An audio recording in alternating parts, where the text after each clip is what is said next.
The following episode may contain major spoilers for any adventure or plot details contained within the material. We strongly encourage players who are about to embark upon this adventure to stop and ask themselves if they really want to ruin the experience that their friends are crafting for them. Listener discretion is advised.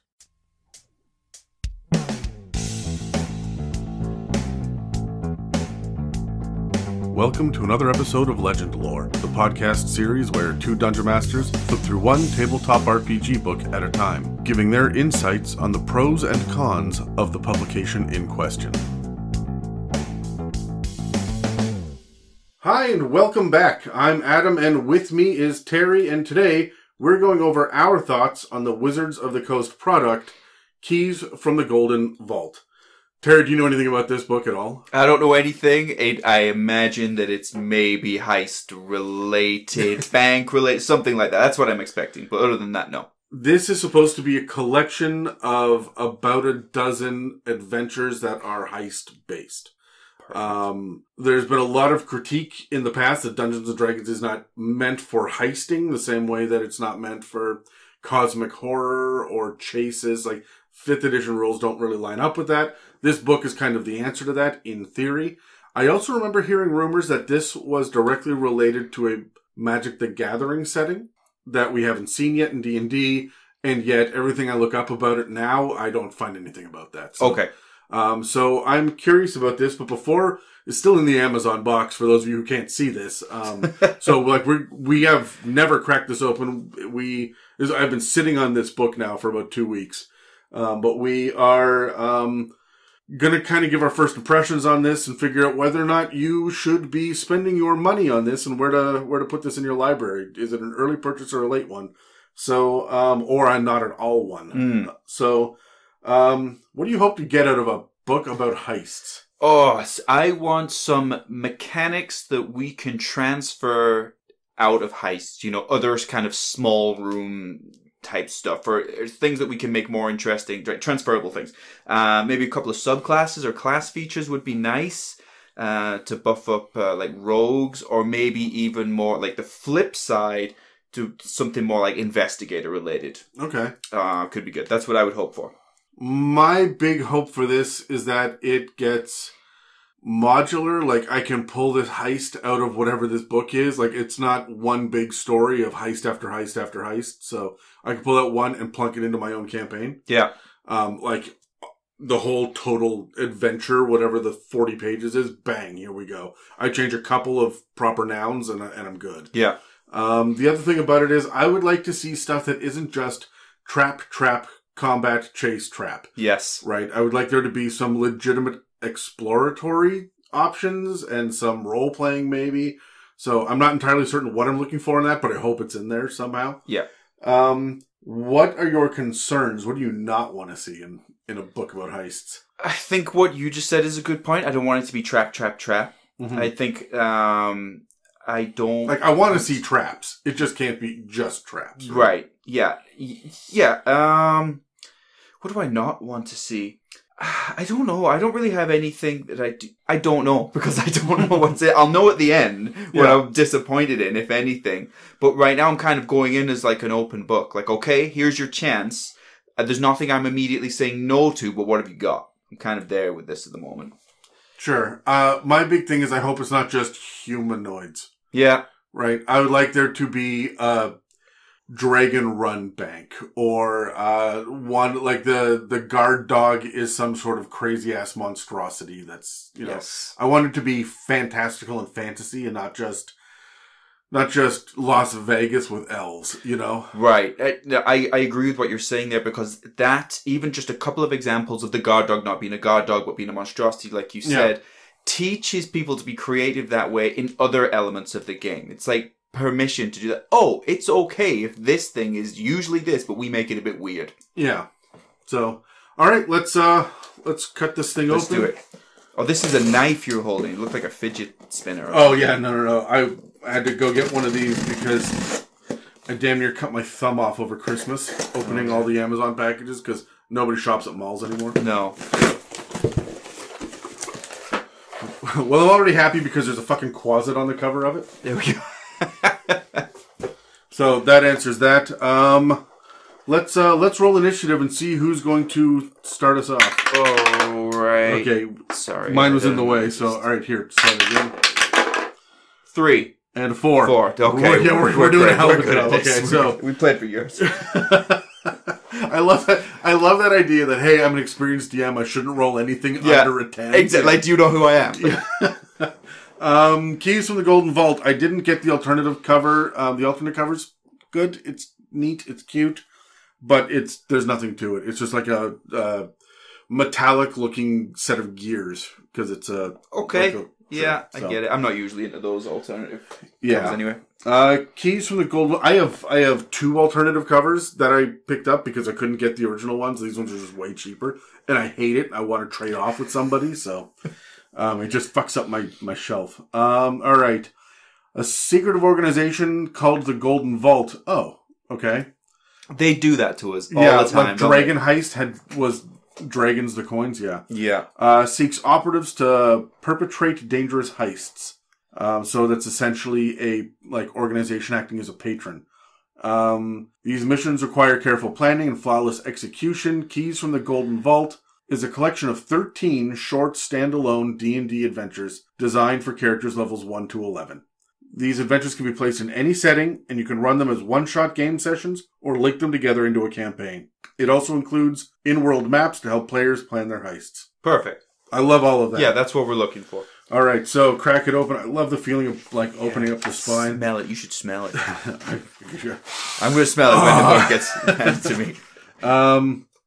I'm sure that this title page, the art on it will matter somehow. It'll mean something. Yeah, it'll mean something. It looks like a music box, but with different dragons on it. Sure, it doesn't mean anything to me now. Yeah, see what I mean? There's the alternate cover. Oh, yeah. It's neat, but it's not, I don't give a shit. And some people out there will love that style, and that's what they want every time. And that's fine. You guys do what you want. Credits to project leads on this were Amanda Heyman, I never know how to pronounce that, and Christopher Perkins. Rules developer is Jeremy Crawford.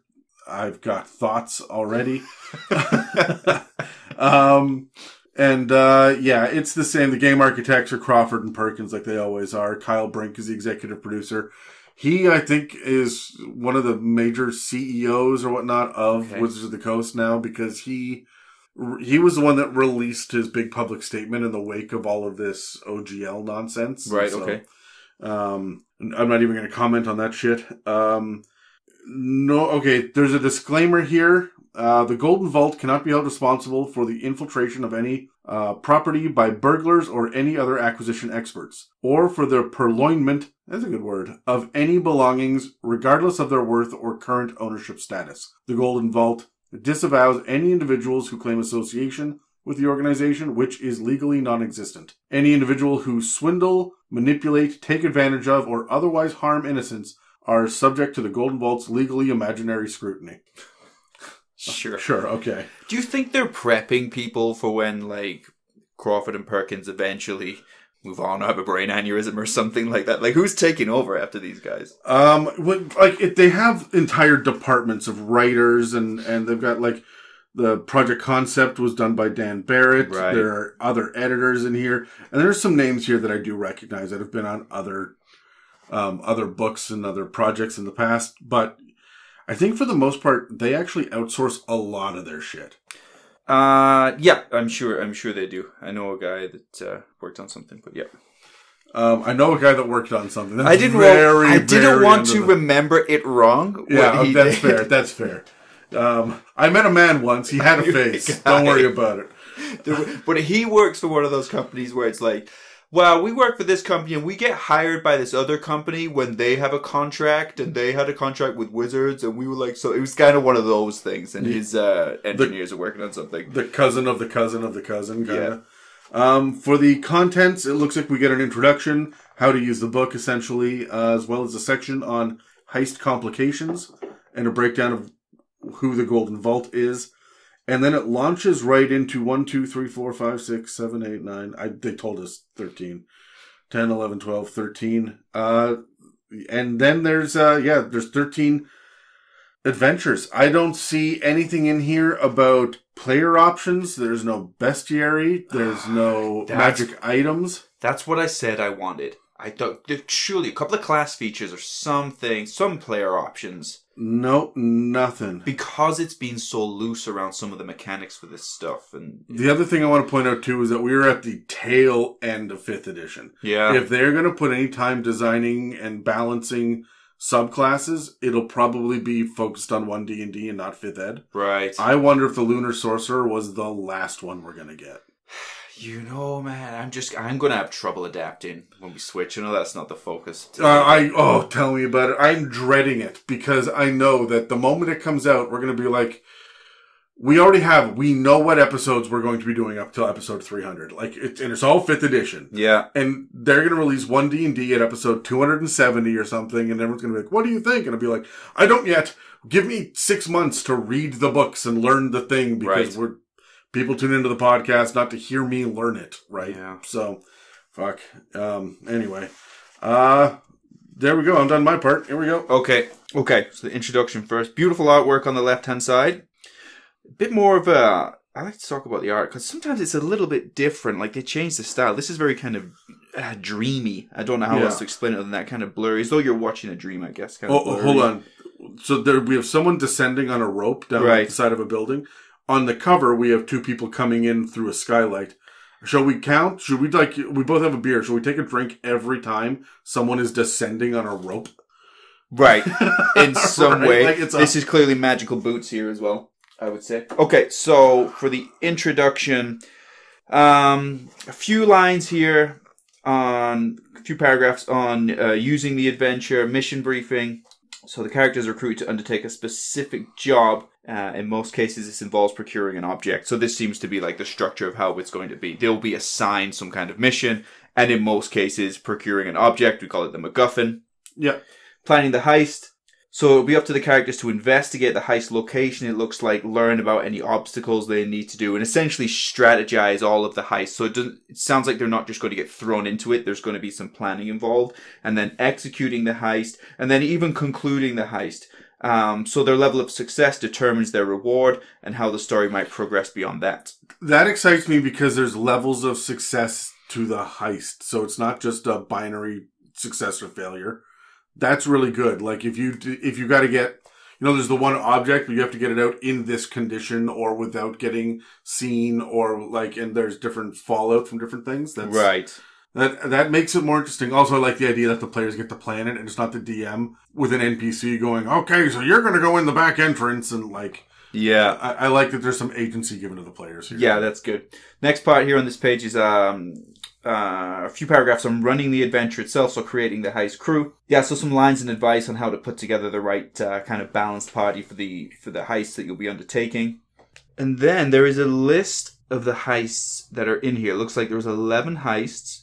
No, sorry. There's 13. It says that, number 5 and number 8 double up. That's right. There's 13 heists, and then they're based on the level. And then there's a brief description of what the mission will be for those. I'll just give 2 quick examples here. So the first one would be to retrieve a mysterious egg ensconced in a museum to avert disaster. Another example would be retrieve a king's heart to save his kingdom from a terrible fate. Okay.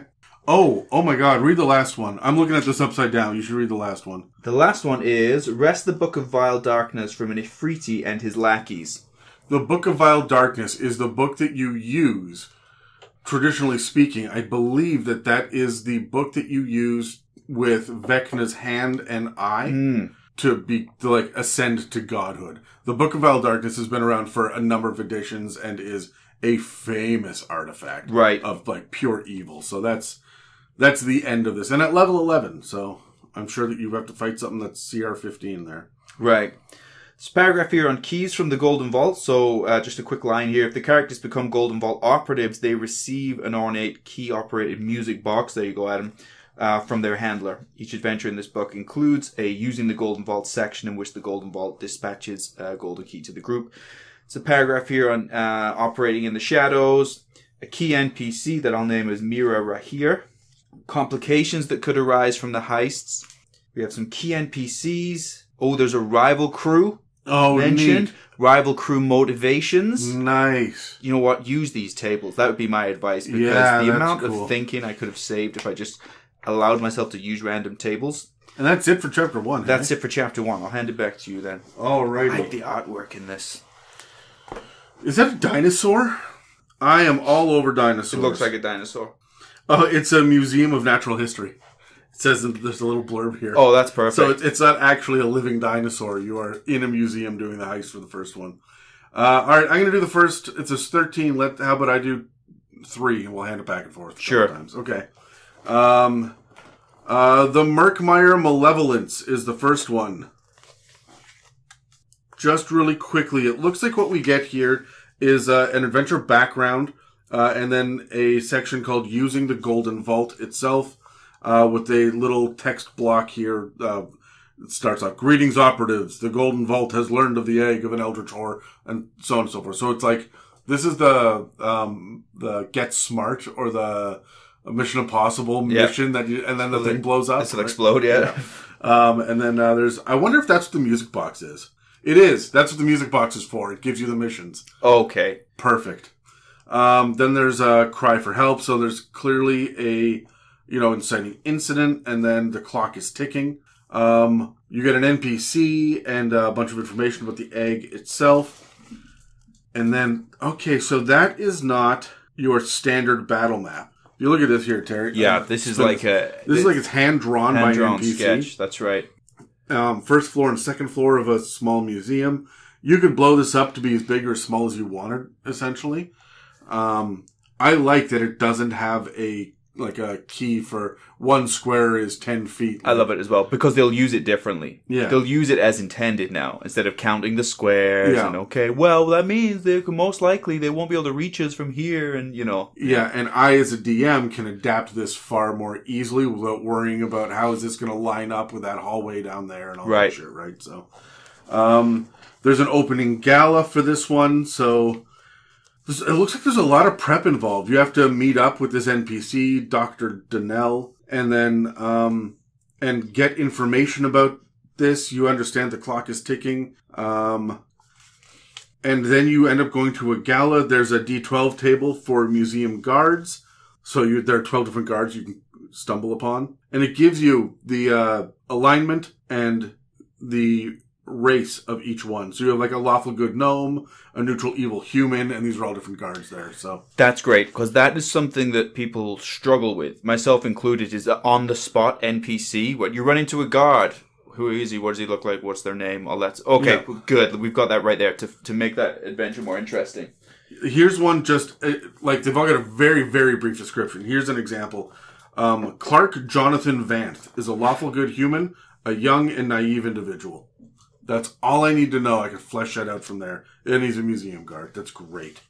Alarms, animated statues, gemstone wings. So there's a bunch of investigating security measures, circumventing security, hiding in the museum. The characters can hide in numerous locations when the museum closes. So that's part of this.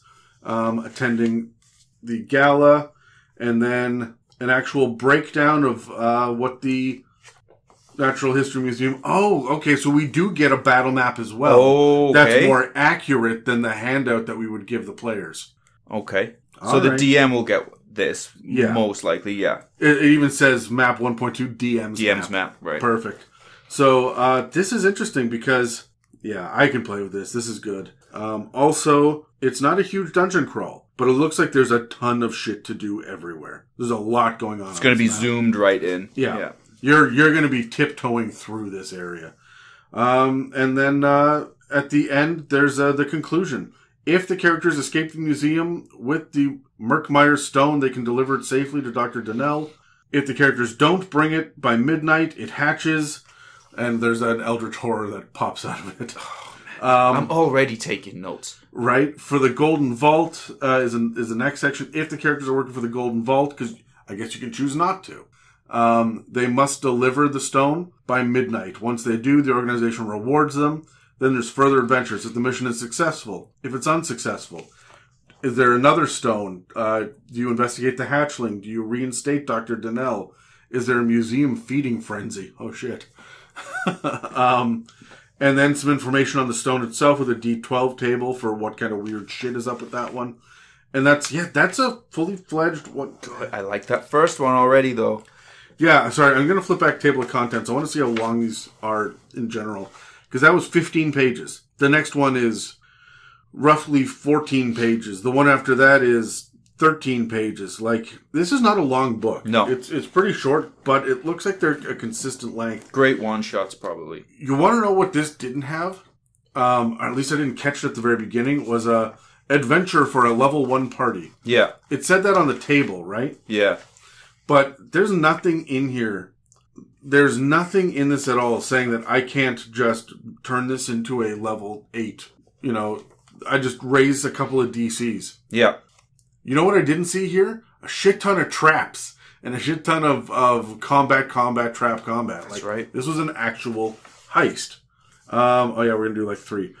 Again, we get, the next one's called the Stygian Gambit. This one is an adventure background. Skilled 3-dragon anti-player and a shrewd tiefling entrepreneur toured the gambling circuit for years. While in the circus, they meet a gnome gambler. They hit it off and they form a plan to save enough winnings to open their own casino. Just as they seem poised to put their plan in action, one of them disappears, taking all the money with them. Now, the other guy needs the characters to break into the vault of the Afterlife Casino, steal the statue meant to be the prize of the casino's 3-dragon anti-tournament, and retrieve a share of the money from the vault. I hope it's a big statue, because that's interesting in itself. Yeah. It's not like an egg or something, right? Yeah. It's a get this entire statue out. There's actually a little section here about role-playing the NPC itself, too. Okay. Which you don't get a whole lot of, like, direct direction about how to play an NPC. Right. You usually get 2 or 3 quirks and a physical attribute, and that's it, right? That's right. Again, we have kind of the setting up of all the information you need to know before the heist itself, and another really crudely drawn map, which is nice. I wonder if this player's map and DM's map thing is going to be a constant theme that we see. Right. And then planning the heist. There's disguises. You need to get employee pass cards. And then you get into the casino, and you have to dick about in the casino for a while. I don't think this is... Sorry, I got to go back and take a look, because I think we skimmed over this quickly. Where is the Golden Vault? Good aligned outer planes. Its membership, okay. So the Golden Vault is actually a bunch of good guys. And it's associated with metallic dragons. Okay, interesting. This is not a Magic the Gathering campaign setting. No. Interesting. As a matter of fact, it's very vague about what the campaign setting is. So you can really drop this just about anywhere. Casino patrons, and then you actually get a proper DM map. That looks huge. I mean, it's a casino, right? Different locations within it. It's all, busted out. The way that we recognize dungeons are broken down. And, Right. Each room gets a different number and so on and so forth. There are a bunch of different people that are here. There are a bunch of different behind-the-scenes areas where you're not supposed to be, employee-only areas. It actually says employee-only area in some sections of it, which is kind of neat as well. And then a conclusion, if you return with the loot, if you return empty-handed, and if you return with a specific object that is not the loot, and if you did it for the Golden Vault. So there are usually different, like, success or failure outcomes here. Next one is Reach for the Stars. Again, adventure background using the Golden Vault. And then we're getting a lot of the same thing over and over. The adventure hook is Marcos Delphi's curiosity has taken a tragic turn. This is Reach for the Stars. A far realm entity called Krokelmar has taken control of Marcos, compelling him to commit evil acts. He's using a book called the Celestial Codex to bring a part of Krokelmar into the world. The book's rightful owner hired adventurers to retrieve the Celestial Codex and prevent Marcos from using it. But these adventurers fell prey to the horrors of Delphi Mansion. A new group of adventurers, the players, must now complete the task. So you're going into a mansion to steal a book to stop evil. Sure. That's what we do. Right? And then we've got very, very simplistic. Again, the player map is just almost useless, but there's some information there, right? I just love that, though. Yeah. I have handed out maps that are not much better than this in the past, and it's always wild. This is like a back of a napkin map, which maybe took you a minute or two to draw. I think there's actual coffee stains on the corner. I love it how some of the little doodles are kind of ambiguous as to what it is. What is that thing? You know, I like that. I like it when it's not totally clear. There are other adventure hooks on how to get this thing set up. You start off at a camp, and then you get into the mansion itself. And we get into essentially dungeon crawl. There's a DM's map where everything is very simple and straightforward. A lot better details. That's a Nothic. That's going to be entertaining. And then there's a wine cellar. What happens if Marcos dies? What happens if he lives? What happens if you find other dead adventurers? Here we go. We get a couple of stat blocks, but it's for actual, characters. That's the NPC monsters. You just mentioned there, right? Yeah. And then, look at this. That is a suit of armor with a tentacle coming out of the head. Because it's an aspect, it's a fragment of Krokomar, which is some, great old one. Right. Right? So it's a single tentacle that's moving around in a suit of armor because they couldn't get the whole body summoned. This is really cool. Here we go. I'm into it. It's already given me so many ideas. I love the idea of the employee passes and even the employees only sections, which you wouldn't. Those areas would be in most a tavern. It would be in that, but you never think to put that. Right? It's I like that. I've already got a lot of ideas that could overlap. Like I was saying, I was hoping for overlap. They could overlap to a dragon's lair. You could have a particularly busy dragon's lair with lots of kobolds that are beeping in and out as they, there's different levels of cards. Each one of them in a little tuxedo. Yeah, right. Exactly. Yeah, key card. Okay, so I'll do 3. We have Prisoner 13 here. We have Adventure background. It looks like a tower. I imagine it's a prison, but it looks like a tower. Beautiful. Okay, so you get the adventure background. So Prisoner 13 is a dwarf named Corda Glintstone. Prior to her incarceration years ago, Corda was an ally and an agent of Clan Axebreaker, a moderately influential dwarf clan in a stronghold called Gauntlgrim. Okay, great. Adventure hooks. By reputation, okay. After years of financial hardship due to their stolen fortune, the mountain dwarves of Clan Axebreaker have located the lost treasure, but have been unable to access it. A representative of the clan, which is Baron Axebreaker, wishes to hire the characters to learn how to access the treasure. And then using the golden vault, so you get another mission briefing here. Baron's proposition. Baron Axebreaker is a lawful good dwarf noble. I can't remember the last time I had a dwarf noble in my campaign. I know it seems obvious, they have kings and queens and that kind of stuff, but it's just... They're always scoundrels. Yeah, right. That's right. But this NPC contacts the characters to enlist their aid in retrieving the key. Baron's braided hair and beard are black with streaks of grey. The Breaker's map. We have another map here. This one's quite different, actually, in its style. This looks almost science fiction. Yeah, well, we see that with the text, the font down here. Yeah, this looks like 1980s, sci-fi. This is that, Starship Troopers font right here. Yeah. Yeah, that's right, that 1980s style. Lots of straight lines here. Yeah. Very cool. I haven't seen a D&D map like that. And it looks like it's a section map, it's from the side, it's not from above. Yeah, that's right, that's correct. Yeah, it is a cross-section map. Details on cells, doors and hatches, patrol routes. I think my patrols in my campaigns are always kind of random. It's just someone happens to be coming down the hallway. I never think of, a perception check or an insight check from a player to realize that this is a set route after watching for a few minutes. The devil's in the details is one paragraph here, one section about entering the prison. Prisoner 13 herself. This is Prisoner 13. This is Megan.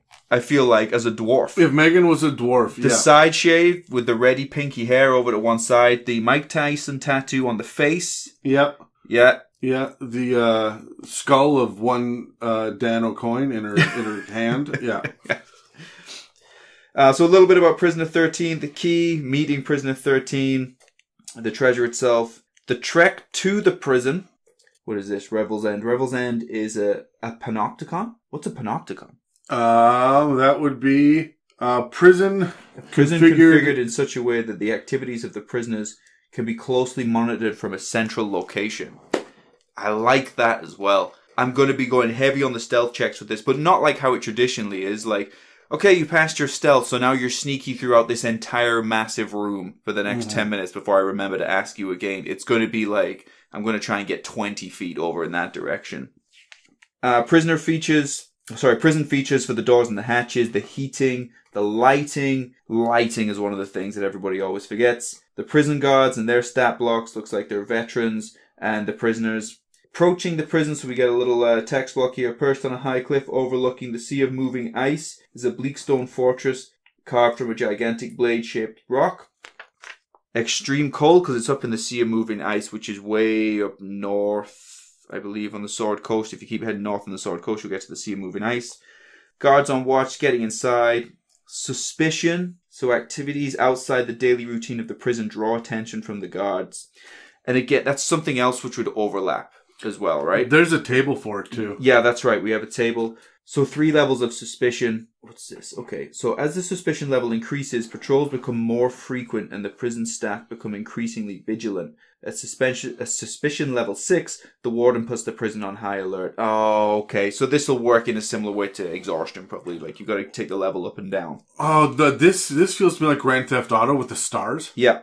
Yeah, and then so high alert signals for 1 minute, a warning horn blares throughout the prison, and all light created by continual flame spells in the prison take on a reddish blue. Prison deployment, where guards will deploy. See invisibility, the warden and all prison guards gain the benefit to see invisibility spell. Okay, it's interesting. It doesn't go into any more detail on how that happens. I think I might give a little bit more than just they can automatically see you now. Yeah. Patrol routes, certain locations. Guard rooms, hospital, stables, the mess hall. Oh, there you go. That is the clear map that okay. you get. With the grid so it's square not here. across the section. No, you're right. It's not. That's the sea of moving ice up here. Yeah, there we go. So that was a dock. That wasn't that tower that we were... Right. Yeah, okay. All right. I like it. I like these different triangular sections up here.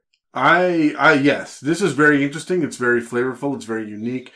This would drive me nuts to have to recreate on a fucking smaller map. Just like there's a lot of weird angles on this one. I get caught out with these large maps like this all the time because you can only fit so much on your grid square paper that you have. And the section that I think there's no way they'll start the combat here, it doesn't make sense, is what my party does. Players, man, I'm telling you. Yeah.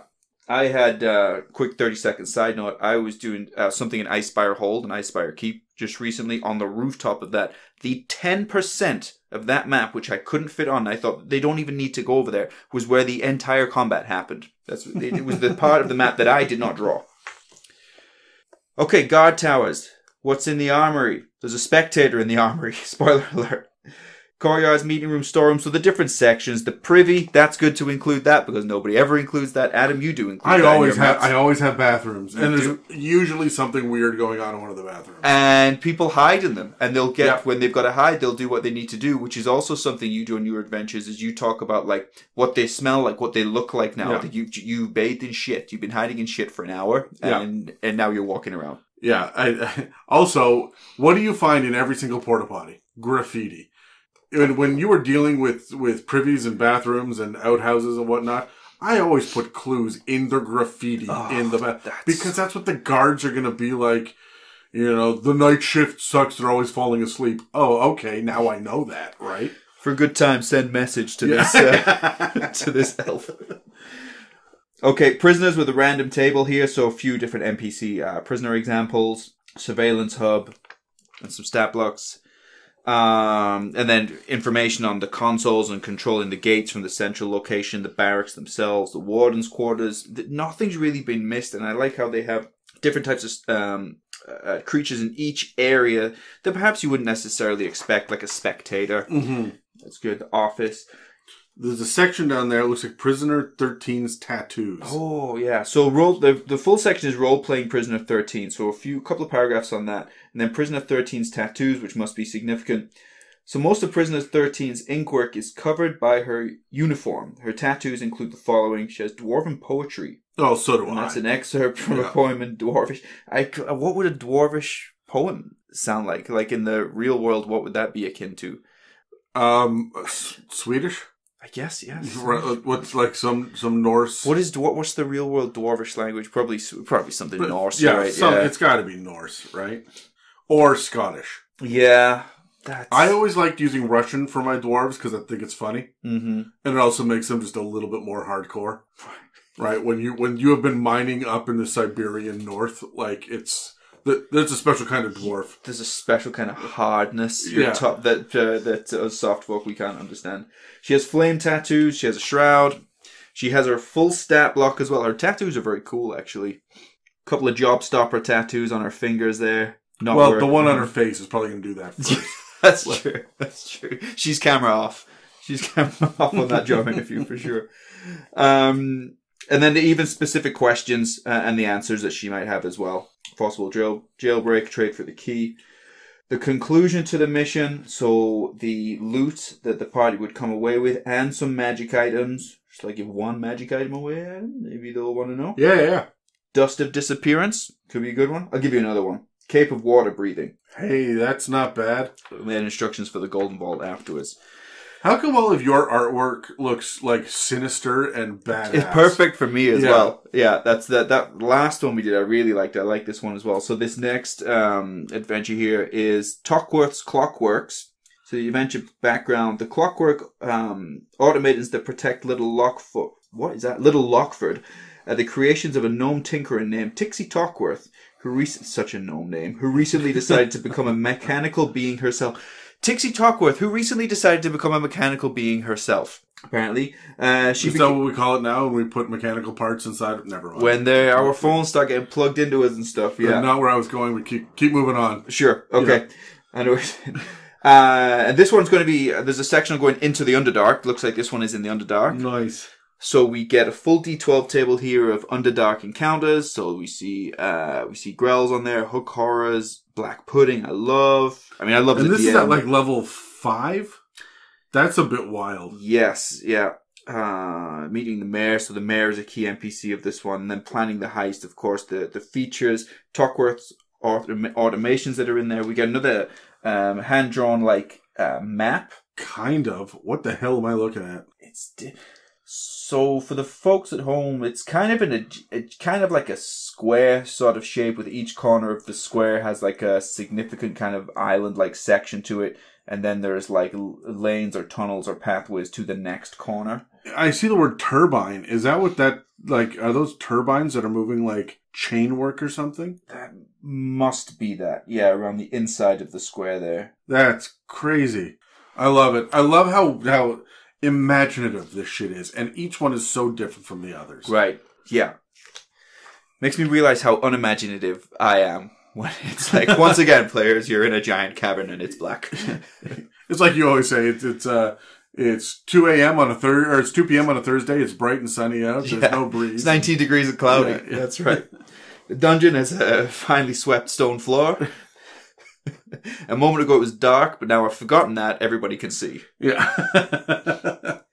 The rewards for this mission then: a ruby ring worth 5,000 gold pieces, boots of striding and springing, and a couple of others that I'll let you guys find out yourselves. Shown the door, so when the characters are ready to enter Little Lockford, they're led to the town's fortified entrance by Sergeant Yomad Cragnukle, who's a neutral good deep gnome. Sorry, what was his name? His name is Sergeant Yombad Cragnukle.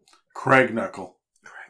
That's a great name for an ogre. They wasted that on a fucking gnome. On a gnome as well. Right. Deep gnome, Cragnukle. Cragnukle's a great first name for a what did you say? Ogre. An ogre. No, his whole name is Craig Knuckle. Cragnukle. Yeah. Craigery to his mother. So the Little Lockford overviews then, so the general features talks about the bridges that are in there, the individual buildings, which must be what we're on, the 4 squares there that I was talking about. So the 4 corners of the square, district elevations, the exterior lighting, magma, slag line. Magma. And then buildings of Little Lockford as well. So this whole heist takes place in like a mining encampment? Is that right? Yes, what that is. Yeah, I mean, there's a bakery, a bathhouse. Where's the DM map? That'll give us a better... It's on this next page right here. So there's some wandering monsters that are named here. And then we have the more detailed DM's map. Oh yeah. That was magma. Okay. It's like 4 individual little towns, I guess, would be the 4 corners of the square. this chain thing which is going around So connecting figure them. that's like a chairlift to get people from one section to another. Because the center area now seems to be like it's like a deep drop, right, into nothingness. And then there's a central area as well. Okay, that makes a little bit more sense. Yeah. Okay, and then information about each of those areas. The turbine heights, the infirmary, the jail. Some information on if the turbine is damaged here and the switches and the controls of that. Okay, I feel like this turbine may play a key role in this, in how you can change the settings and stuff. And this is of each aisle. So that first one I was talking about there was the halfway aisle. Then there's the smolder town, which has its own features. It has a foundry, a tavern, it has Tockworth's workshop. This is another neat glimpse into, Underdark life that we haven't seen before as well. Right. There's a lot going on down there, but we don't really know what it is, and we kind of just guess. Yeah. And it's like, hard as we try, it kind of just ends up being a series of large caves and tunnels still, but it shouldn't be that. There should be more to it. The cave mouth itself, and then the overlook. So this one is different to the others in that there's a lot going on here. And it's kind of four kind of small towns. We get some stat blocks as well. For the Clockwork Defender, Clockwork Observer, Tixie Tockworth herself. And that's kind of it for that one. That one isn't as closed and as tight as I suppose like the casino was and the museum. It's still very limited because you saw you can only go one way around. Like it was fairly linear. There's those different islands, but if you're taking that chairlift or whatever it is, that transportation method, it only heads, clockwise, counterclockwise? Yeah, that's right. So my third mission then, Masterpiece Imbroglio, so the adventure background, I'm getting all the good words here. The Cognoscenti Esoterica collects obscure objects of curious origin and historical significance, and the group's interests focus on items owned by powerful and popular individuals speculated to maintain covert ties with the occult or nefarious organizations. Okay, we're going after a bunch of occult items, I would guess. Secret Society level shit, you think? It sounds like that's what it is, yeah. So where are we going to here, though? So it's usually buried in the first paragraph here, and it's right at the end. So this last one. In this adventure, the characters must retrieve the portrait from the Agile Hands Guild House and return it to a member of the Esoterica. So yeah, you are infiltrating someone else's guild house. Oh, that's interesting. I like that one as well. Okay. So there is an optional NPC that you can meet, Adrissa Karamort, who is a neutral human mage who will give you some information. There's a deal that can be made here as well. Get information on what the NPC will know, about how to get inside, about the guards that are there, the guild membership, the location of the portrait, information for supply deliveries if the party wants to take advantage of that, and then information that other NPCs will know. The thing that I really like about this book, and much like we saw with Radiant Citadel and Van Richten's Guide to Ravenloft, is every single one of these scenarios has one really well fleshed out NPC that I can lift and use for my own purposes in my homebrew campaign. Yeah. And they're usually high enough level or important enough that they will be able to go toe-to-toe with the players, at least in a role-playing standpoint. They're not like Goblin number 3, I don't know, I just poop in the corner, right? Right. Like they've got legitimate characteristics, real motivations, real goals, and they've got plausible reactions to shit that Wizards they've done a lot of things wrong. Their NPC generation has not been bad. Like, they've been pretty fleshed out for the last few books. So I'm pretty happy with that. Yeah, and I like that with the NPCs, they're bringing, the NPCs are offering the sense of urgency, which can sometimes be difficult to come up with as a DM. Like, you're trying to move the party along, and what is that ticking clock? But the NPCs in these adventures are bringing that. So the sense of urgency for this one NPC, it's likely that the Agile Hand is a buyer for the painting. Therefore, it's vital you recover it as quickly as possible before it ends up in an even more secure location. So again, planning the heist. So the party will get a map. They'll get some information on what's going on inside of that map. Magical surveillance is going to be a part of this one as well. We get another hand-drawn map here. There's a lot of spells about magical surveillance that we don't really touch as players and stuff. Like Arcane Eye and shit like that, where most players would just pick up the next Chain Lightning. Yep. It's cool to see it getting used here, and it's going to teach new players, because there's a lot of new players in 5th edition. It's going to teach players that aren't like super old school about using the other spells in unique ways. And when you take a long rest, you know what? I am going to take this odd one today for this reason.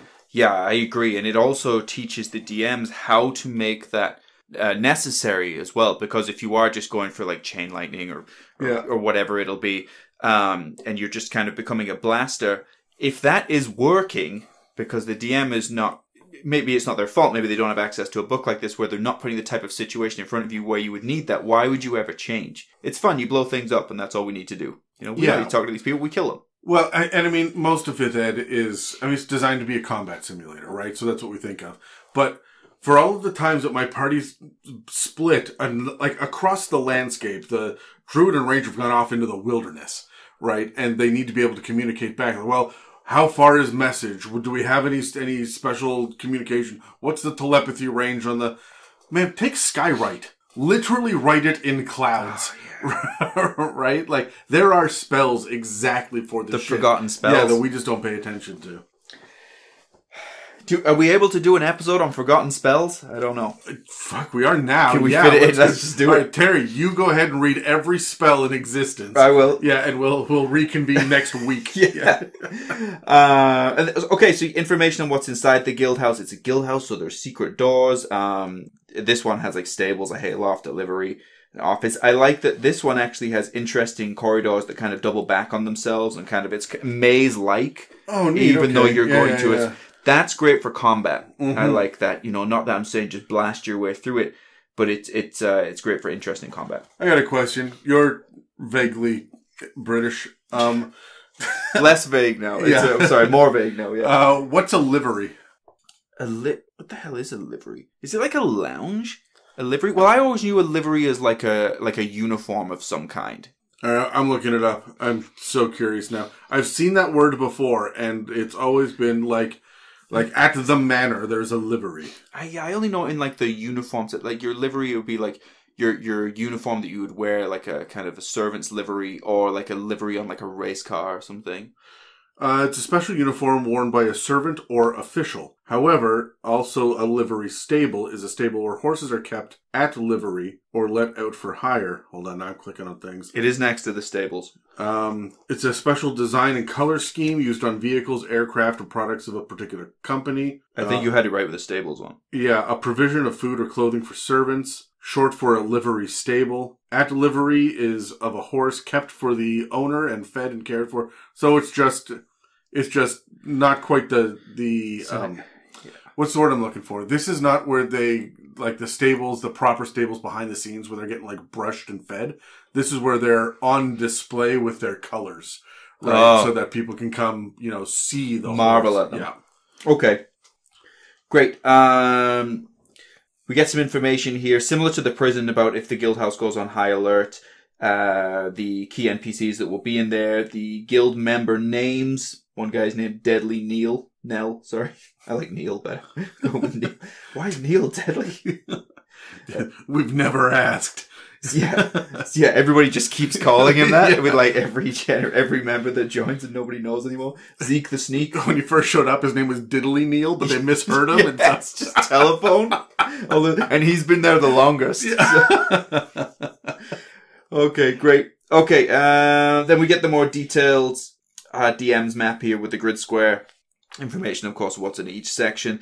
There are a lot of little sections on this map. I mean, it's not quite Ravenloft, but you get that little small text box with 2 or 3 lines on each place. That leaves it up to the DM to do a whole bunch of footwork himself to be able to put this shit together. But as a lot of people don't like that, that is where I'm going to be adding the bits and pieces for my character backgrounds, right? Like, that in Strahd's dining room, I don't have room to put shit about my druid in there, right? That is Strahd's place. But hallway number 4, that has nondescript portraits in it, one of the portraits is your mother hanging from a tree, right? Like, this is where I get to put my own, like, contextual flavor in these kind of dead zones. Right. So I'm glad we still get some of that. Yeah, that's good. Or even if it's like there's a creature in there that doesn't make sense for the campaign as you're running it, okay, that's a place where something should be. I'll switch it out. Clearly, this is like a potential combat area or something. Yeah, great. Okay, so lots of those little sections on the different areas within the guild house. Couple of traps. Oh my goodness, this is the first trap I think that I've noticed. Maybe there was. I've seen a few. Okay, but they're few and far between. Most of them are like the alarm goes off, right? Yeah. And then there's just a lot of areas within this map. And so it feels like I'm not saying a whole lot about it. It's because I don't want to, I'm not going to go into detail on what's in the storage room. But that we're getting a lot of explanation what's in there. But there is good stuff in there. There's what are some of the section titles? So, section titles. Just to give us some flavor. So there's there's the cellar, there's the Eastern Maze, whatever's in the Eastern Maze, probably the section I showed you earlier. There's a storage room. We have, one of the NPC's room, a key office area here, courtyard, everything you would kind of expect in a guild house. Yeah, okay, so just guild housey bits. There's not like the catacombs underneath. No, well, I mean, the Eastern Maze is pretty catacomby, but like there's no like mausoleum beneath the portal in the attic. Right. And then, so it turns out the Constantinori's portrait is a magic item. It is a sentient magic item. Sorry, it's Constantinori? Constantori, sorry. I was going to be like, now it's called Istanori? Is that yeah. Constantori.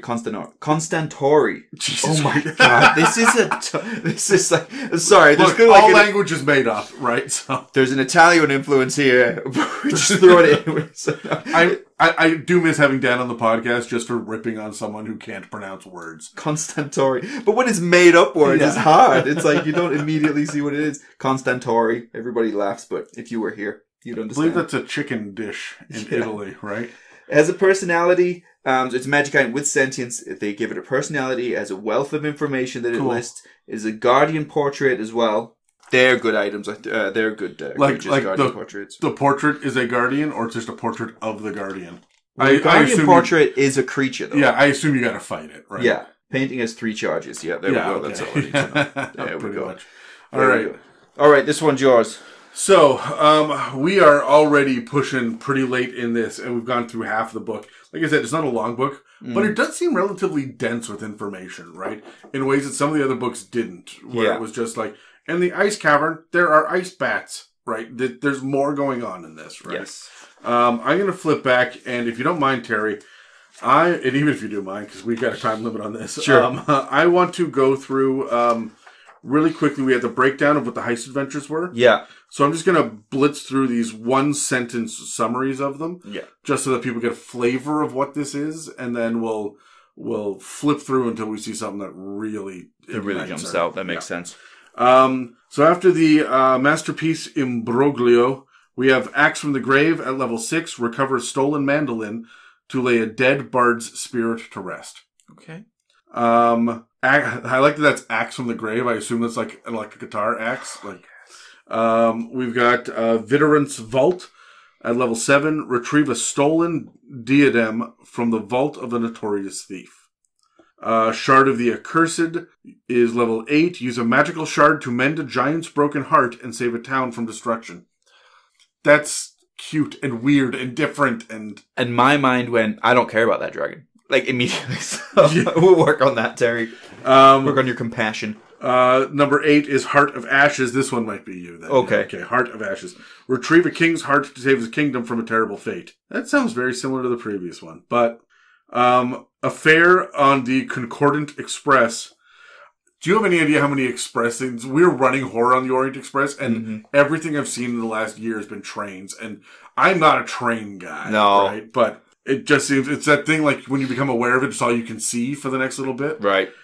Affair on the Concordant Express at level 9. Obtain information from a stranger traveling aboard an interplanar train. Did you see Bullet Train? No. Brad Pitt? I think you'd like it. Okay. Yeah, it's wild. Did you see, I'm also not into train movies generally, I find. Yeah, neither am I. But this felt more like Snatch, Lock, Stock, Two Smoking Barrel, Lucky Number Slevin. Like, there's just a bunch of characters that are all kind of intertwined, and the stories told out of order. And I like that stuff. Yeah. And it's funny. I laughed because there was bizarre shit was happening. Brad Pitt's funny. He is. That's not something that people point out about him very often. No, he is funny. Fucking funny. Party at Palisade Hall. snatch a diamond from an archmage in the Feywild. I can only assume that goes poorly. That's not going to go well for anybody. Yeah. Fire and darkness is the last one. Wrest the Book of Vile Darkness from an Ifriti and his lackeys. So you're fighting genies. A genie. Yeah. Fuck. All right. I'm gonna. Oh, there we go. He's jumping down from above. Oh, that's a chasme, right? Oh, yeah. If you look at that, that's the big, the demon. Great. You guys fought a shit ton of those I was way back in the I day. thought we fought those. Yeah. We're going through real quick. I'm trying to get a layout. So this is the Bard one. And it looks like it's sandcat. Oh, they built it with sand castles. Instead of you getting a map, they show whoever it is, it's showing you where to go. It's built it with sand castles. I like that. Yeah, it's built this observatory, and then the DM gets an actual map to run. I get so many. That's such a good fucking idea there. That's a great way to role play as the NPC because it's all you have. You're on a desert island, just something builds it for you. So look at the map now, and now you don't have it anymore. Yeah. We get a couple of different kinds of tieflings. One of them is blue. That'll piss off the purists. That's one of my favorite arguments online because in one of the books it says they're human colored through shades of red, and then all the art you see is blues and purples and greens. Right. And everyone's like, "That's not canon." Well, guess what? It is now, motherfuckers. Yeah. So, this one is Vidorn's Vault. So, the human colored tieflings are the most rare. Yeah. Like, when does anybody do that? Apparently, in the Dungeons and Dragons movie. Because that is a tiefling. One of the characters is straight up a tiefling, which is tiny little horns, and otherwise looks like a regular girl. Right. Well, the regular folks out there might be like, oh, they just ripped off Nightcrawler or something. Yeah. So, this one is pretty standard. We're getting more of the like napkin kind of scroll. I do like that we get legitimate stick figures. That's good. Yeah, on this map, as well as a whole bunch of like you are straight up in like a private collection stealing gems and jewels. This is the traditional steal from the rich kind of shit. That is a slinky lady in leather. Terry, I know you're into this one. I only saw her upside down. Internet, I'll report back. You want to see them only upside down. That's a Shard of the Accursed. Lots of looks like guards and ruins.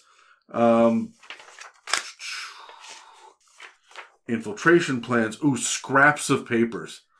This is something that I would like photocopy at work and then cut it out and make them find the scraps leading up to this heist. This feels very you. All of the scraps together. Now we have enough of the map to be able to move. Now, forward. would you plan carefully where the lines are, where you cut them, or would you just kind of pull it apart and they see what they see? I like the way that they've done it normally I would do it myself, but it looks like they've done a pretty good job so that if you're missing any one piece, there's a significant portion of the map. Like, you have to have all 6 scraps. Because if you cover any one of them, you're missing key information, right? I like the way that it's not even clear what's immediately off the map. As in, like, it could just be an extension of the room, could be or a closet, a hallway, or a closet, yeah. It's never just a closet. Zeluan's Tomb. Oh, so this is a big, like, this is an actual dungeon. Like a dungeon heist. That is a creepy looking 30-foot statue holding up a ceiling instead of a pillar. You see that? I like it. Yeah.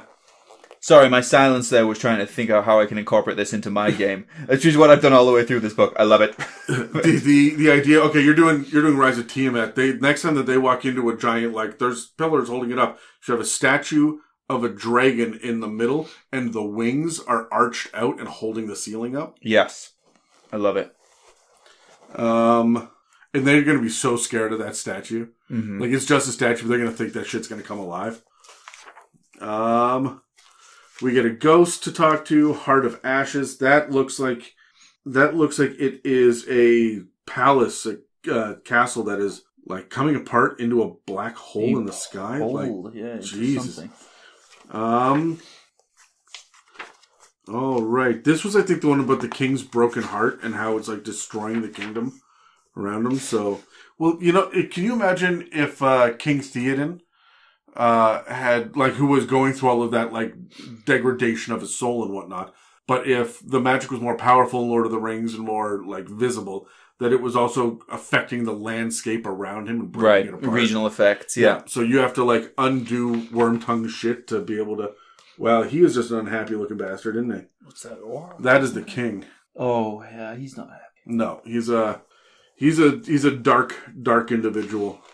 And then here we go. Magical train shit. Is there anything in here? We get unknown car, jail car. Great, thanks. Yeah. This is like a blueprint that we get here. It is exactly that, actually. Guard patrols. Do we get a map? Why are they blue traditionally, Adam? Why is a blueprint blue like that? You must know this. No, Dan might know. Dan doesn't know. Dan will claim he knows, and then he'll quote something that he read once, but it's not right. Why is a blueprint blue? The blueprinting paper, which is still white, is placed in an aqueous solution of potassium. The compound reacts with ammonium and ferrous citrate and forms a compound called Prussian blue. And its hydrated forms. Okay. All right. Special kind of paper, special kind of ink. Okay, fine. Yeah, sure. That is, Terry, that is a mind flayer in a fedora and trench coat. And I don't know how to feel about it. That is a fedora, as in like an Indiana Jones fedora, not the commonly mistaken trilby that people would say is a fedora. I can't believe that I'm correcting people on that now. You see somebody wearing a fedora, it's not a fedora. All right, this is cool. We get Modrons up to shit. Looks like a fancy party. Should I care about Modrons? I think that Modrons are slept on, but you're going to use them for 3 sessions in a campaign, but it's going to be a highlight of a campaign. It's like if you're going to play with pixies in a campaign, you know that that's going to be a thing you do for this geographical space, and then you move beyond it, you never go back to them. Yeah. But it can be wild and crazy and fey and like... But don't let that leak into the rest of it. Yeah. Right. So it's... Modrons, fun to visit, wouldn't want to live there. Sure. Like Vegas. Yeah. This looks like it's a big ass like mansion. Yeah, there's a big hall. I think it's a party that you were infiltrating. Everybody looks fancy. This is the axe we were talking about with the bard. He looks like a bard. So no. That was like 4 adventures. Okay, that's right. We just have multiple axes now. This is the one that takes place in the Feywild. Oh, and you got to go steal the thing from the manor in the Feywild. So, yeah, I wouldn't recommend doing that. Lots of different treasure, though. Is that a magical javelin there? That does look like a javelin, doesn't it? That's a quiver of Elona. Okay. That's actually in the DMG. And then, you have crossed the Fey and shit has gone wrong, according to this art. Right? And then we have Fire and Darkness, the last one. That is... I'm hoping that is a statue and not a creature. That is beautiful and terrifying, and imagine the biggest demon face you can imagine, like dwarfing the castle beside it. Yeah, and it's dripping lava or magma out of its mouth. Again, just the image though. I gotta steal that, and I've got to put it. Even if I just do that as a dragon head somewhere, it works, right? Yeah.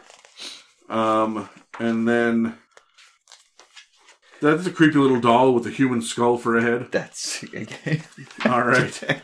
This is fucking wild. I don't know what they're paying these guys, but they're doing a hell of a job. They're doing a hell of a job. We get a picture of the cover of the Book of Vile Darkness. You can tell it's not a good time. Just on sight. If somebody was like, let's get that book, it's like, don't touch that book. And then the index at the back kind of breaks down where the different sidebars are, where the stat blocks are, tables, maps, magic items, and so on and so forth. It looks like there are 3 new magic items that are littered throughout the book. We've got sidebars for cheating in the Stygian Gambit, ashen creatures in Heart of Ashes, tournament participants. So it's kind of giving you the bits and pieces you need to know to flesh out the points of interest that I would come back to over and over and over again. Yeah. Right? And then all the different tables that are listed as well. And that's it. That's the whole damn book. There's nothing else to it. So... let's grab dice. I have questions. I want to roll initiative. Okay. Scroll line down there. Was that 8? It wasn't. No, it's 10. I got a 10. I got a 19. Okay. All right, so my very first question, as with every episode, is what are your overall impressions of the content? I don't hate this. I think that this is delivering on what it promised, and it's not setting my world on fire with player options and monster stat blocks. But if I want to run heists, this is the book for heists, yes. Right? It's not the book for traps, which is what I didn't want. It's not the books for, or the book of, the same kind of dungeon crawl kind of heist. Like, every one of these heists feels different, and it feels like you're actually engaging in a story and not just defeating an environment. Yeah. Right? And so, overall, I'm very happy with the fact that it delivered on what it said it was going to. Mm-hmm. I love this book, actually, and I'm glad I do, because I really wanted to. Yeah. And I think what I love most is that you can drag and drop anything from this book, which is also what I wanted. Whether that be... I think drag and drop is your favorite battle tactic as well. Yeah. Not anymore. Not anymore. Now it's bury them. And now it's drag and burrow. Yeah. Bury them, that's right. But it does work so well. And whether that be drag and drop the entire adventure, or just the map, or just the room, or just the NPC. You can drag and drop anything. It feels very, very modular. Like, you can grab just about anything out of this and apply it to any campaign setting. I also feel like I could very easily adjust the levels on all of this. Did you notice that while we did get a handful of monsters involved, for the most part, they're just NPCs or guards. And I mean, if I want to run this at a higher level, I will use a different NPC stat block instead of the guard one. I'll use the gladiator or the veteran or the whatever, depending on how high level they are. And I've changed nothing. It's still just as difficult, just as interesting, right? How do you feel about the artwork? I think the artwork is really neat. There's not enough of it for my tastes because I liked everything I saw. Yeah. Yeah, that would be my only complaint is there's not enough in there, but also you don't want to get to the point where you can argue that it's filler and it's no content. The Wizards, they've got to balance it, but I think I'm saying there's not enough because I enjoyed it so much because it's so good. The one thing that I will give it though is that every single adventure has a really evocative splash page. Yes. Right? It's not a double page like we sometimes get, but it is an evocative one big page spread. And the other cool thing about it is every one of them actually has a small little description sentence on it. Oh. So you know what you're looking at, because a lot of the times in the other books, it's just a splash page of art and you're like, how does this apply? What is this? Where does this go? Right. So, what grade do you give it overall? This is a B+. Yeah, that's what I want to say is, but I love it. I want to give it an A, but a couple of player options thrown in there would have maybe given it an A, so I'll give it a B+. If it had given me a brand new campaign setting, that would have been really cool, which is what I thought. Originally, I thought this was supposed to be the new Capenna, which was I think they announced it was going to be new Capenna, which is one of the Magic the Gathering settings, which is essentially a giant metropolis that's run by 5 mob bosses. And so there would have been different casinos and vaults and shit. Right. And it looks like they abandoned that to go more with the Radiant Citadel and the Candlekeep Mysteries method of mini adventures over and over again. And I don't hate that. I like what I got. Yeah, because it's much more zoomed in then. Yeah. If you're bringing in different factions and stuff, you got to zoom out to give all of that information on each of them. And again, I feel like 200 and some odd pages is not a lot. But if I got another dozen adventures, it would have just been more of the same at higher levels, which makes it harder and more difficult when you've got all of these spells I've got access to. And so what I would want from a heist book would have been more contacts, more organizations, more traps, more different kinds of tools, more magic items to get you past this one thing. Right? This one-time use items to get you through. Or what happens when you double cross your fence and stuff like that, right? So that would have been really cool to see that. But the Golden Vault seems to be at least good aligned. So we're not playing the criminal underworld necessarily. That's not what this book is for. And that's okay, because what it does well, right? And that is a kind of the Golden Vault is good aligned is a sneaky way of stopping your players, I think, from being murder hobos throughout this thing. Yeah. Let's just kill everything and take the thing. Yeah. It's kind of, I like that. Yeah, B plus for me, definitely. B positive is also my blood type. If anybody out there ever notices I'm in a car accident or something, B positive. I will be very positive about you getting a car accident. Yeah. Did you hear the news? Yeah. When should someone add this publication to their library? Well, you go first. Did you roll? Yeah. I'm probably when I'm serious about doing a full-blown campaign, like homebrew campaign. When I've run a couple, like I've done a starter set, I've done one of the Yawning Portal adventures. We dabbled in Curse of Strahd for a year, and now we're like, hey, I want to do my own thing. I want to do heists specifically. There's a really cool idea in this book that I want, and I'm going to run one of these adventures. This is something that not everyone at the table needs to buy. The DM needs to buy it. And it's probably the 8th or 10th if you're running heists. If you're not, this book is not useful for you. Right. I agree. I think there's also a use case to buy it fairly early, particularly if you're a new DM or a struggling DM. Once you have your core books and maybe you got, say, a module, even if you're doing like Vandelver or something, if you know, when it comes to like the layers and the dungeons and stuff, if you're having trouble fleshing it out, or you don't know necessarily what to do if you're spotted, that level of escalation when everything goes on high alert, and you kind of just need more information on how to run it in more detail, this will help you. Because you can drag and drop things, but you can also just steal the ideas and incorporate it into your own dungeon crawls. The other one that I'm going to do with this is more so than any of the other books so far. If I need to... We're taking a hiatus for the summer because 2 of the 6 players aren't playing, and the other 4 want to keep going, and someone else is going to step in as a DM. We know we have 7 weeks to play, but of those, we're going to take 2 off. So, you've got that really miniature campaign that it's not a one-shot, but it's not a campaign. Right. That's what this book is good for. If you are a pro at D&D, you've played it a bunch and you want to introduce a new group to it, this would be a good one too, because again, it's very straightforward. This is your goal. This is your map. Yes. Here you are. This is the NPC. These are the challenges in front of you. There's not a whole lot of sandbox shit going on here. Right. But there is still agency. Yeah. Which is important, right? Yeah. And you can add as much sandbox as you want gearing up for the heist itself. Or you can just say, here's your information. Let's go. This is what D&D is like. Yeah. Right? So, God, this book is actually more versatile than I thought it was going to be. Yeah. I'm pleasantly surprised. I'm giving it a B+, but with I was really expecting a C+. It surpassed my expectations. It's B+. It's maybe even A-. Yeah. I think I just wanted a couple of player options, and that would have been it. I would have been totally sold. Any final thoughts before we wrap this episode up? Is this going on your Christmas list now? I think it is. Yeah. I really think it is. I think if you've got a bit of writer's block as a DM, or there's some things that are never totally clear to you with your dungeon crawls and stuff, I think this is great and it will really help you.